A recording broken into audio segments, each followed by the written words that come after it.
Congress party के नेता राहुल गांधी, इनको कभी अपनी मां की इज्जत करने की आदत नहीं है और इस देश के पंतप्रधान जिन्होंने अपने देश को आज पूरे देश में अपना नाम उज्जवल किया, पूरे जग में अपना नाम उज्जवल किया, ऐसे पंतप्रधान नरेंद्र मोदी जी के माता जी के बारे में जो गलत सलत ये किए और वीडियो बनाए, मैं इनका आज यहाँ पे निषेध करता हूँ। उल्टा मोदी जी ने हर पूरे देश भर के नागरिकों को एक पेड़ माँ के नाम, इसका मतलब ये है कि अपनी माँ के नाम से एक पेड़ लगाओ, रोज उस माँ को उस पेड़ को देख के अपनी माँ को याद करो, ये उसमें का संदेश था।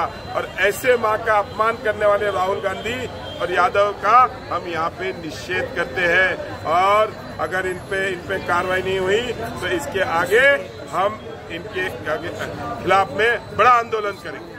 पाहिलं की आमच्या महिला मोर्चाच्या वतीने आणि भारतीय जनता पार्टीच्या वतीने आंदोलन केलेलं आहे काँग्रेस आणि आरजेडीचा निषेध करणारं। आपण पाहताय गेल्या 2-3 दिवसांपासून त्यांनी बिहारच्या निवडणुकीच्या पार्श्वभूमीवर अतिशय गलिच्छ राजकारण सुरू केलेलं आहे। आपल्या देशाचे माननीय पंतप्रधान आणि त्यांच्या स्वर्गीय आई, म्हणजे विचार करा की स्वर्गीय आईच्या बद्दल असं काही एक व्हिडिओ करणं, त्याच्या आधी त्यांच्या काँग्रेसच्या व्यासपीठावरून पंतप्रधानांच्या आईला शिवीगाळ केलेली आहे आणि काल त्यांनी तो व्हिडिओ पोस्ट केलेला आहे आणि खरोखर सगळ्या जगातल्या, म्हणजे भारतातल्या आणि जगातल्या स्त्री शक्तीचा अपमान, आईचा अपमान करणारं काम, राजकारणात आईला आणण्याचं काम ह्या काँग्रेसनी आणि आरजेडीने केलेलं आहे। जनता या काँग्रेसला माफ करणार नाही। स्त्री शक्तीचा शाप या काँग्रेस आणि आरजेडीला मिळाल्याशिवाय राहणार नाही। साहेब, असं वाटतंय का राहुल गांधींना भारतीय संस्कृतीच कळाली नाही?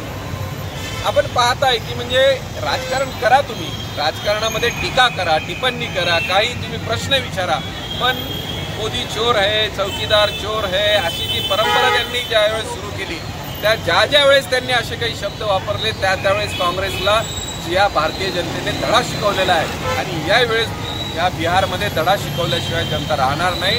समस्त स्त्री शक्तीचा अपमान आणि राजकारणाचा स्तर खाली घेऊन जाण्याचं काम दररोज राहुल गांधी करतायत। देव करो आणि त्यांना चांगली बुद्धी येवो। ते पण कुणाच्या तरी गांधींच्या वैचारिक दिवाळखोरीचं हे उदाहरण म्हणायचं। तेच म्हणालो, ते पण कुणाचे तरी पुत्र आहेत, त्यांनाही आई आहे आणि असं समस्त आयांचा आपण आदर करणारी भारतीय संस्कृती। आणि राहुल गांधीलाही कुणीतरी सांगितलं पाहिजे की अरे आईचा शाप घेऊ नको राजा, तुला ईश्वर चांगली बुद्धी देवो, हीच मी देवाजवळ प्रार्थना करतो आणि काँग्रेसला आणि आरजेडीचा निषेध व्यक्त करतो।